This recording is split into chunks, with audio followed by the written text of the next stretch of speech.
नमस्कार, मैं हूं मोनिका जायसवाल और आप देख रहे हैं हमारी खास पेशकश 22 जिले 22 खबर। सीएम मनोहर लाल झज्जर दौरे पर हैं और जहां पर सीएम ने 178 करोड़ की परियोजनाओं की सौगात दी है। सीएम मनोहर लाल ने झज्जर गुरुकुल के वार्षिक उत्सव में शिरकत की। इस दौरान उन्होंने झज्जर गुरुकुल के लिए 51 लाख रुपए देने की घोषणा की। साथ ही प्रदेश के सभी गुरुकुलों को सोलर पावर प्लांट देने का ऐलान किया। इसके अलावा गुरुकुल में कबड्डी और कुश्ती की नर्सरी खोलने की घोषणा की गई। सीएम ने गुरुकुल के पास बनने वाले पुरातत्व संग्रहालय का भी भूमि पूजन किया। सीएम ने बहादुरगढ़ में नवनिर्मित बस स्टैंड का उद्घाटन भी किया।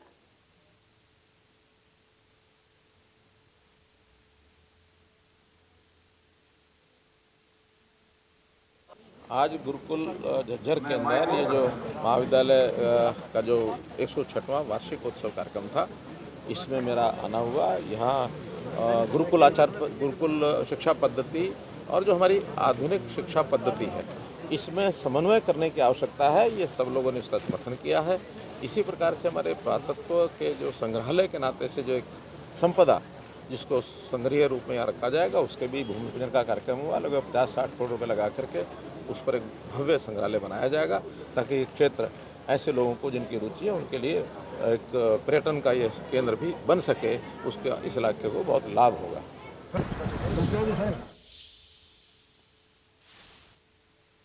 तो वहीं धर्मनगरी कुरुक्षेत्र में 8 मार्च को प्राकृतिक खेती पर 1 दिवसीय कार्यशाला होगी, जिसमें मुख्यमंत्री मनोहर लाल और गुजरात के राज्यपाल आचार्य देवव्रत शिरकत करेंगे।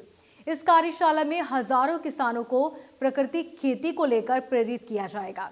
कृषि मंत्री जेपी दलाल ने कहा कि जल्द ही गुरुग्राम में ऑर्गेनिक फार्मिंग मंडी बनाई जाएगी।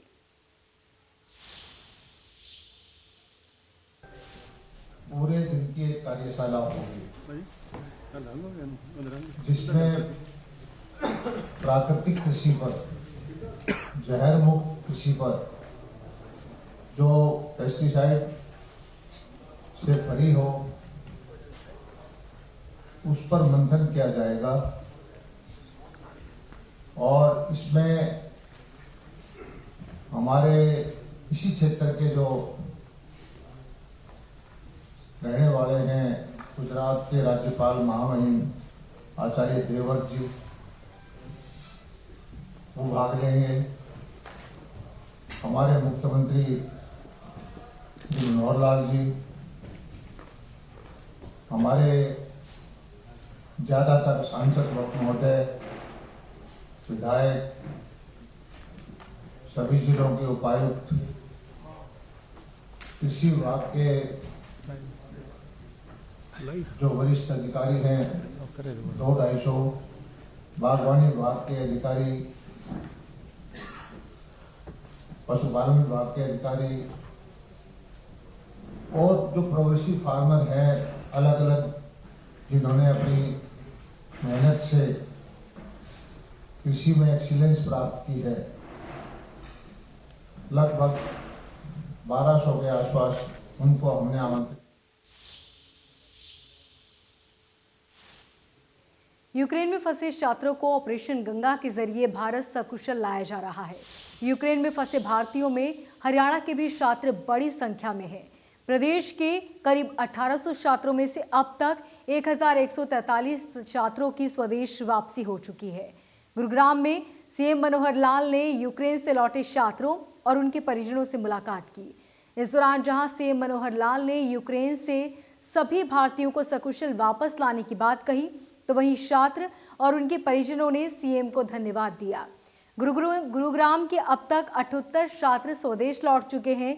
सीएम मनोहर लाल ने कहा कि केंद्र और हरियाणा सरकार सभी छात्रों की सकुशल वापसी की पूरी कोशिश कर रही है। हरियाणा सरकार ने इसके लिए कई बड़े कदम उठाए हैं। बहुत बड़ी समस्या अचानक आ गई थी। यूक्रेन का और रशिया का जो युद्ध चल रहा है, उसमें हमारे यहाँ के पूरे देश भर के लगभग 18,000-19,000 छात्र थे। हरियाणा के भी उसमें 1800 छात्र हैं। पहला काम तो ये है कि वो सकुशल वहाँ से वापस लौट आए, उसकी व्यवस्था है। मिनिस्ट्री ऑफ एक्सटर्नल अफेयर्स ने की, हमारे कई मंत्री वहाँ गए, स्पेशल फ़्लाइट्स वहाँ से चलाई गई और उसमें अधिकांश लोग वापस लौट आए हैं। फिर भी कुछ अभी शहरों में फंसे हुए हैं और बॉर्डर्स के ऊपर जो लोग हैं उनको फ्लाइट्स लेकर के आ रही हैं। मैं समझता हूँ कि जो लोग अंदर रह गए हैं वो सुरक्षित कैसे निकलें, इसकी चिंता प्रधानमंत्री जी भी कर रहे हैं और हम लोग भी लगातार अपने जो हरियाणा के लोग हैं उनसे संपर्क बनाए हुए हैं।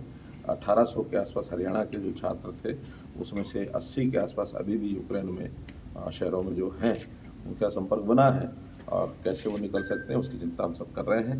और जब सब वापस आ जाएंगे तो फिर आगे इनके भविष्य की चिंता भी ज़रूर भारत सरकार भी करेगी, एमसीआई करेगी और हम उसको फॉलो करेंगे और हम भी कोई अच्छे सुझाव उनको देने वाले हैं। जब मीटिंग होगी उसमें जाकर सुझाव देंगे। सर स्टूडेंट ने अपनी डिग्री को लेकर भी आपसे बातचीत करी, उसके बारे में आप क्या कहेंगे? मैंने बताया क्योंकि डिग्री तो जो मेडिकल कॉलेज पढ़ाएगा उसी को देनी है। अब वो जिनके बहुत कम समय रह गया, मानो 2 महीने 4 महीने रह गए हैं, तो उनको डिग्री वहाँ से कैसे मिले, वो फिर जैसे ही थोड़ा सा शांत होगा वातावरण तो वहाँ के लोगों से बातचीत की जाएगी कि इनको डिग्री लेने के लिए वहाँ ना जाना पड़े, यहीं कोई व्यवस्था हो जाए। लेकिन ये सब चीज़ें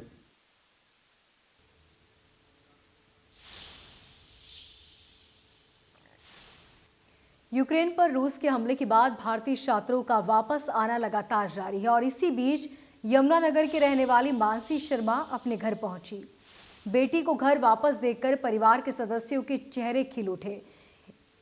इस पल को परिवार ने सेलिब्रेट भी किया। यूक्रेन में पढ़ाई के लिए गई छात्रा मानसी ने यूक्रेन और रूस के बीच चल रहे युद्ध के दौरान किस प्रकार से अपनी जान बचाई और किन हालातों का सामना किया और वो भारत लौटी, इन सब के बारे में उसने अपनी कहानी साझा की। एक्सपीरियंस बहुत कह सकते हैं हॉरिबल टाइप रहा, क्योंकि जिस दिन ही 24 फरवरी को मेरी फ्लाइट थी, मैं वापस इंडिया आने वाली थी, उसी दिन मुझे मेरी खारकिव सिटी में रहती हूँ और बट हमें ट्रैवल के लिए कीव में जाना होता है जो कैपिटल है वहाँ की, जो वहाँ से 6 आवर्स की दूरी पे है, डिस्टेंस पे है। तो हम जैसे ही हाफ डिस्टेंस पे पहुंचे, हमें वहाँ उन्होंने ये बताया कि खारकिव में बॉम्बार्डिंग स्टार्ट हो चुकी है एंड आपकी फ्लाइट सब कैंसिल हो चुकी है। तो अब हम सब बच्चे पैनिक करने लगे, क्या करें, कहाँ जाए, क्या करें, एयरपोर्ट्स बंद हो चुके हैं, सारी फ्लाइट्स कैंसिल हो चुकी हैं। तो हम बच्चों ने डिसाइड करा कि हम एम्बेसी के पास जाते हैं, इंडियन एम्बेसी जो कीव में है, तो उनके पास जाते हैं। हम वहां पर गए, हम बहुत देर खड़े रहे, कोई एम्बेसी ने हमें जवाब नहीं दिया। हम 6-6 घंटे 7-7 घंटे बारिश में खड़े रहे, कोई एम्बेसी ने हमें उसके बाद भी जवाब नहीं दिया। हम ऐसे ही बाहर खड़े रहे वहाँ पे। उसके बाद बहुत ज्यादा प्रेशर डालने के बाद एम्बेसी वालों ने हमें कीव में जो उनकी एम्बेसी है उनके साथ ही एक स्कूल है, वहां पर हमें उन्होंने शेल्टर के तौर पे रखा वहां पे। और बट उन्होंने एक कंडीशन पे कहा कि ये बॉम्ब शेल्टर नहीं है, प्लस हम आपकी कोई भी रिस्पॉन्सिबिलिटी नहीं लेंगे यहाँ पे। और वहां पे रहते हुए ना हमें उन्होंने खाना प्रोवाइड कर रहे थे, जो खाना आ भी रहा था वो बासी था, और जो कोई खा रहा था उसको कोई पेट में प्रॉब्लम्स वगैरह कुछ हो रही थी या कुछ ऐसा डायरिया वगैरह कुछ हो रहा था। तो चौथे दिन 4 दिन हमने जैसे तैसे निकाले, बिना खाने, बिना खाए, बिना पिए, कोई दिक्कत नहीं। तो उसके बाद ही 5वें दिन एम्बेसी वाले वहाँ पर आए और उन्होंने हमें बोला कि हम आपकी कोई रिस्पॉन्सिबिलिटी नहीं ले सकते, जो जा सकता है वो जाए यहाँ से। कहना चाहूँगा कि जो भी बच्चे यूक्रेन से भारत आए हैं, उन्होंने जो वहाँ का बीच का सफ़र था वो बड़ा असहनीय था, बड़ा कष्टदायक था। उस कष्ट के अंदर उसकी भावना में और शब्दों में उसको व्यक्त ही नहीं किया जा सकता। इतना ज़्यादा अधिक मतलब वो था कि जिसमें बेचारे असहाय लग रहे थे। भारत सरकार ने बड़ा प्रयत्न किया, प्रयत्न करने के बावजूद भी जो यूक्रेन शहर में जो बमबारी हो रही थी, जो ब्लास्ट हो रहे थे, उसमें वो भी असहाय लग रहे थे। लेकिन जो बच्चों ने बॉर्डर क्रॉस किया, वो चाहे अपना हॉलैंड पहुंचे, हंगरी पहुंचे या रोमेनिया पहुंचे, तो वो वहाँ उनको जो फैसिलिटी दी गई और जो उनको वहाँ से ले जाने का काम किया गया और उसको जो खाना पीना प्रोवाइड किया गया, उसके लिए वास्तव में इंडियन गवर्नमेंट जो है वो साधुवाद के पात्र है। उन्होंने जो काम करके दिखाया कि अपने बच्चों को अपनी जिस प्रकार से लाए, जिस प्रकार से एक माँ बाप अपने बच्चों को प्यार करके स्नेह से लाते हैं, इसी प्रकार से इंडियन गवर्नमेंट उसको वहाँ लाई। ऑब्वियसली पेरेंट्स तो बहुत डरे ही हुए थे और बच्चे की वहाँ जब बात करते थे तो थोड़ा सा रिलैक्स फील होता था जब बच्चा कहता था कि मैं वहाँ सेफ हूँ। अदरवाइज वो 24 आवर्स पैनिक ही रहे हैं हम लोग। तो भारत सरकार का बहुत थैंक्स है कि उन्होंने बच्चों का वहाँ टेक केयर किया, अच्छे से हर चीज़ प्रोवाइड करवाई वहाँ, और बच्चे सही सलामत अपना घर पहुँचे। मेघालय के राज्यपाल सत्यपाल मलिक जिंद के कंडेला गांव पहुंचे, जहां कंडेला और माजरा खाप ने उनका जोरदार स्वागत किया। वहीं सत्यपाल मलिक का किसान आंदोलन में किसानों के पक्ष में बोलने पर धन्यवाद दिया गया और कंडेला खाप और माजरा खाप ने राज्यपाल को किसान सम्मान रत्न देकर सम्मानित किया।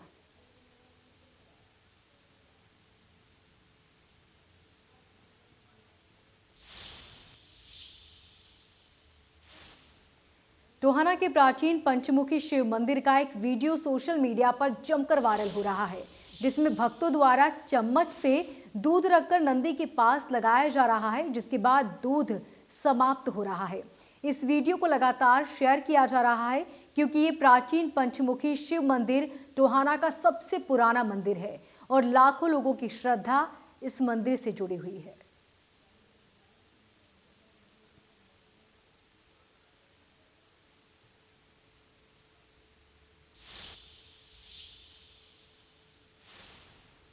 करनाल में इंडो इजराइल के सब्जी उत्कृष्ट केंद्रों पर इंडियन ऑयल कॉरपोरेशन के सहयोग से बायोडिग्रेडेबल मल्चिंग शीट पर रिसर्च की जा रही है। बायोडिग्रेडेबल शीट इस वर्ष में खुद डिस्पोज होगी और मिट्टी में मिलने से पर्यावरण को भी नुकसान नहीं होगा। इस रिसर्च के सफल परिणाम मिलने से मल्च शीट प्रयोग करने वाले किसानों की बड़ी समस्या दूर हो जाएगी। सब्जी उत्कृष्टता केंद्र के project officer doctor Pushpendra Kumar ने कहा कि बायोडिग्रेडेबल मल्च तैयार करने के लिए पॉलीमर स्ट्रक्चर में बदलाव किया गया है। बायोडिग्रेडेबल शीट की खासियत ये है कि खेत में बिछाई गई मल्च धीरे धीरे से डिग्रेड होती है और खेत की मिट्टी में मिलने से जमीन में उर्वरक क्षमता को नुकसान नहीं होता। बायोडिग्रेडेबल का प्रयोग और इसके डिस्पोजल की प्रोसेस से पर्यावरण के नुकसान नहीं होते। उन्होंने कहा कि नई तकनीक से तैयार की गई मल्च की टेस्टिंग की जा रही है। केंद्र पर सौंफ की खेती में बायोडिग्रेडेबल मल्च लगाई गई है और यूज हुई मल्च के नमूनों पर लैब में रिसर्च की जा रही है। इंडियन ऑयल के सहयोग से सब्जी उत्कृष्टता केंद्र एक ऐसी बायोडिग्रेडेबल मल्चिंग शीट पर रिसर्च कर रहा है जिसके प्रयोग से न सिर्फ किसानों को खरपतवार से निजात मिलेगी, वहीं जो है इस प्लास्टिक को डिकम्पोज करने में भी बड़ी सहायता मिलेगी, क्योंकि प्लास्टिक को ख़त्म करना एक असंभव सा कार्य है। लेकिन अब जो नई मल्चिंग टेक्निक आई है उससे ये रास्ता कहीं ना कहीं आसान हुआ है। हमारे साथ सेंटर के विशेषज्ञ हैं डॉक्टर पुष्पेंद्र, उनसे जानेंगे कि क्या है ये बायोडिग्रेडेबल मल्चिंग शीट। जी डॉक्टर साहब, तो क्या है ये बायोडिग्रेडेबल मल्चिंग शीट और किस तरह से काम करती है, किसानों को किस तरह से फायदा होगा, पर्यावरण को किस तरह से फायदा होगा? बायोडिग्रेडेबल का मतलब ये होता है कि साधारण भाषा में बताना चाहूँ तो बायोडिग्रेडेबल का मतलब ये होगा कि ये समय के साथ ये मिट्टी में रहेगी नहीं, ये धीरे धीरे इसका अपघटन होता जाएगा और आने वाले टाइम में मिट्टी में मिलकर खाद बन जाएगी। हो क्या रहा है कि हम जैसे प्लास्टिक वेस्ट जैसे हम बताएं पर्यावरण को बड़ा नुकसान पहुंचा रहा है, तो ये मल्च है एक तरह का प्लास्टिक ही है, लेकिन इसकी खासियत ये होगी कि ये 18 महीने में, जो इंडियन ऑयल का दावा है कि 18 महीने के अंदर ये मिट्टी में अपने आप मिल जाएगी।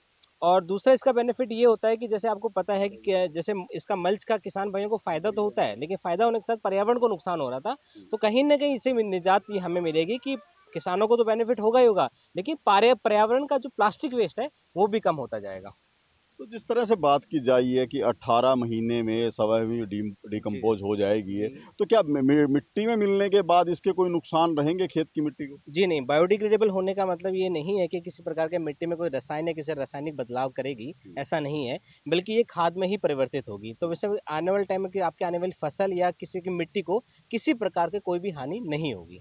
तो मल्च लगाने से डॉक्टर साहब क्या फायदा देखते हैं किसान के लिए? मल्च लगाने का सर्वप्रथम फायदा ये है कि जो वीड कंट्रोल, जैसे अपन खरपतवार कहते हैं, इसमें लेबर बहुत ज़्यादा चार्ज लगता है और कहीं ना कहीं पौधे को 65% नुकसान होता है, तो खरपतवार नियंत्रण में मल्च का बहुत बड़ा रोल है। उसके साथ में पानी में नमी बनाए रखती है, मिट्टी का तापमान कम रखती है और फल की गुणवत्ता, जो क्वालिटी, जो जैसे हम तरबूज खरबूज जब लेते हैं वो मिट्टी पे टच होता है तो पीला पड़ जाता है, लेकिन मल्च लगाने से उस फल की गुणवत्ता अच्छी मेंटेन रहेगी, तो मार्केट में किसान भाइयों को उससे प्राइस अच्छी मिलती है। तो बिल्कुल देखिए, जो किसान अपनी फसल की गुणवत्ता और क्वांटिटी बढ़ाना चाहते हैं, उनके लिए मल्चिंग शीट बेहद कारगर रहेगी, क्योंकि ये बायोडिग्रेडेबल है। तो ऐसे में प्लास्टिक को डिकम्पोज करने की भी उनकी जो दुविधा थी वो अब खत्म हो गई है, क्योंकि इंडियन ऑयल के सहयोग से ये मल्चिंग शीट तैयार की गई है। करनाल से महेंद्र सिंह, इंडिया न्यूज हरियाणा। तो वहीं भिवानी में अपराधियों पर अंकुश लगाने के मकसद से पुलिस ने नाइट डोमिनेशन अभियान चलाया है। पुलिस के द्वारा हर गली कूचे और चौक चौराहों पर वाहनों की तलाशी ली गई और वाहन चालकों को यातायात के नियमों के पालना के बारे में भी सीख दी गई। खास बात ये रही कि महिला पुलिस कर्मियों के द्वारा चौराहों पर खड़े होकर लोगों को यातायात के नियमों के प्रति जागरूक किया गया और चालान काटे गए। दरअसल सेवा, सुरक्षा और सहयोग का नारा देने वाली हरियाणा पुलिस अपराधों को रोकने के लिए संजीदा नजर आई है। शनिवार देर रात को ऐसा ही नजारा भिवानी जिले की सड़कों और गलियों के साथ ही पूरे प्रदेश में देखने को मिला, जहां हर आने जाने वाले वाहनों की तलाशी की गई। समय समय पर हरियाणा में नाइट डोमिनेशन जो है ना, माननीय महानिदेशक पुलिस के अनुसार, निर्देश अनुसार चलाया जाता है। आज भी सारे हरियाणा में महानिदेशक पुलिस के अनुसार जो है ना नाइट डोमिनेशन सारे हरियाणा में चलाया जा रहा है, जिसके अंतर्गत आज भिवानी जिला में भी नाइट डोमिनेशन चलाया जा रहा है, जिसके जो मेन मकसद है वो लोगों में एक आत्मविश्वास पैदा करना और क्रिमिनल्स में जो भी गैर कानूनी कार्य करते हैं उन लोगों में खौफ पैदा करना, उनकी धरपकड़ करना। आज के दिन जो भी व्यक्ति नाजायज़ तौर पर किसी कार्य में संलिप्त है, जैसे शराब की तस्करी, NDPS का काम है, गैर कानूनी जो कार्य करते हैं, या जो शरारती तत्व शहरों में हुड़दंगबाजी करते हैं नौजवान लड़के, उनको ये दिखाना है कि वे पुलिस की आम पब्लिक में ये आत्मविश्वास पैदा करना है। अंबाला में पंडित केदारनाथ शर्मा ट्रस्ट द्वारा मेडिकल कैंप लगाया जा रहा है। कोरोना महामारी के खत्म होने के बाद एक बार फिर से मेडिकल जांच सेवा शुरू की गई है। मेयर शक्ति रानी शर्मा ने मेडिकल कैंप का दौरा किया। इस दौरान उन्होंने जनता के स्वास्थ्य का हालचाल भी जाना। कोविड ख़त्म हुआ है और जो सैंक्शन से लगे हुए थे वो हट गए हैं, इसलिए कैंप्स दोबारा शुरू कर दिए गए हैं। पिछले संडे भी कैंप लगाया गया था, ये उसी की कड़ी में ही है, ताकि जो हमने एक जनता के साथ प्रॉमिस किया था कि हम उनके द्वार पे उनको सुविधा देंगे, तो हमने वो अपनी कायम रखी है और हर संडे हम ये कैंप लगाते हैं। और जो स्पेशलिस्ट डॉक्टर्स हैं, बहुत अच्छे डॉक्टर्स अच्छे हॉस्पिटल से वो आते हैं। और इस बार हमारे पास हीलिंग टच के डॉक्टर्स एक्सपर्ट्स आए हुए हैं, डॉक्टर आर्य हैं और बहुत अच्छी डेंटल की टीम है हमारे पास, वो भी आए हुए हैं। और हम ये सारी सुविधा लोगों को उनके घर पे जाके, उनके द्वार पे जाके देने की जैसे हमारी इच्छा थी वो हम कार्य कर रहे हैं। बहुत अच्छा रिस्पांस मिल रहा है कि जिन बच्चों ने पिछली बार रजिस्ट्रेशन करी थी लास्ट संडे, वो अपनी क्लासेस अटेंड भी करने लग गए हैं और उनको उनके लिंक भेज दिए गए थे जूम के थ्रू के ज़रिए वो अपनी क्लासेस अटेंड कर रहे हैं। कि ये बच्चों के ऊपर है वो उसमें कितना फ़ायदा उठा सकते हैं। और सबसे अच्छी बात ये है कि वो अपने समय से उस क्लास को कर सकते हैं। टाइमिंग्स बड़े फ्लेक्सिबल हैं और अलग अलग क्लास के अलग अलग टाइम हैं, तो वो बच्चे अपने उस हिसाब से क्लासेस अटेंड कर सकते हैं। और मेरे ख्याल से अगर वो अपने पढ़ाई भी कर रहे हैं, उसके अलावा उनको ट्यूशन्स मिल रही हैं, तो उनके लिए बहुत लाभदायक होगा। तो वहीं रेवाड़ी में एक लुटेरी दुल्हन का मामला सामने आया। एक लड़की ने 5 लड़कों से शादी की और बाद में उसने सब कुछ लूटकर फरार हो गई।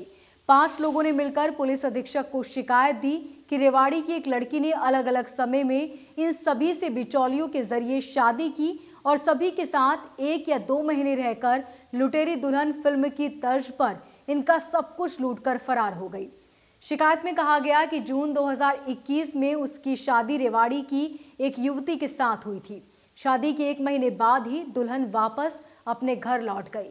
शिकायत में आरोप लगाया कि शादी में ससुराल पक्ष के द्वारा उपहार स्वरूप दिए गए आभूषण और घर में रखी नकदी भी अपने साथ ले गई।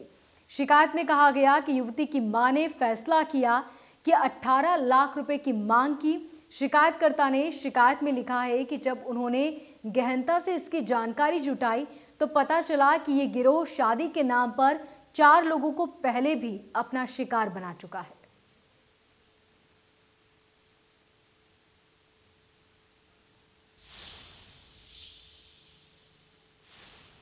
सरकारी अस्पतालों में स्वास्थ्य सेवाओं की पोल एक बार फिर खुली है। कैथल के सरकारी अस्पताल में एक मरीज हॉस्पिटल में एडमिट था। जब वो अपने टेस्ट करवाने के लिए बाहर गया तो पीछे से हॉस्पिटल के कर्मचारी उसका बेड ही उठा कर ले गए। उसके बाद जब मरीज ने वापस आकर देखा तो वहां पर उसका बेड नहीं था। जिस बीच उसने इस बारे में अपने आसपास के पड़ोसियों से पूछा तो उन्होंने कहा कि हॉस्पिटल का स्टाफ ही आपका बेड लेकर गया है। इसके बाद मरीज काफी समय तक व्हील चेयर पर बैठा रहा, जबकि वो काफी गंभीर रूप से चोटिल था। इसके बाद जैसे ही मरीज के साथ आए परिजनों ने हॉस्पिटल की स्वास्थ्य व्यवस्थाओं को लेकर वीडियो बनाना शुरू किया और स्टाफ को बोला कि हम इस वीडियो को स्वास्थ्य मंत्री अनिल विज और कैथल के डीसी के पास भेजेंगे। तो हॉस्पिटल के कर्मचारियों में अफरा तफरी मच गई और उसके काफी समय बाद उन्होंने दोबारा से मरीज को उसका बेड दिया।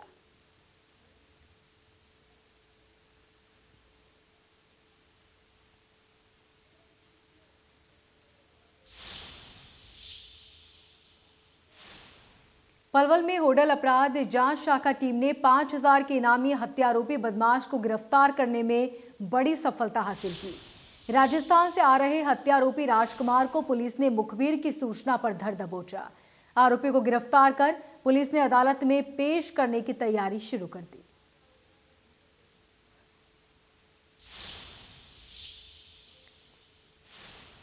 राष्ट्रीय राजमार्ग 248A पर नागल बुमार कपूर गांव के समीप ट्रैक्टर और बाइक में जबरदस्त भिड़ंत हो गई, जिसमें बाइक सवार की घटनास्थल पर दर्दनाक मौत हुई, जबकि दूसरे बाइक सवार का अस्पताल में इलाज जारी है।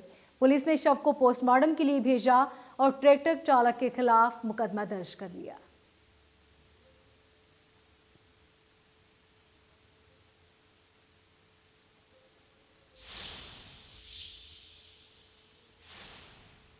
बाईस जिले 22 खबर में फिलहाल इतना ही। मुझे दीजिए इजाजत और देखते रहिए इंडिया न्यूज हरियाणा।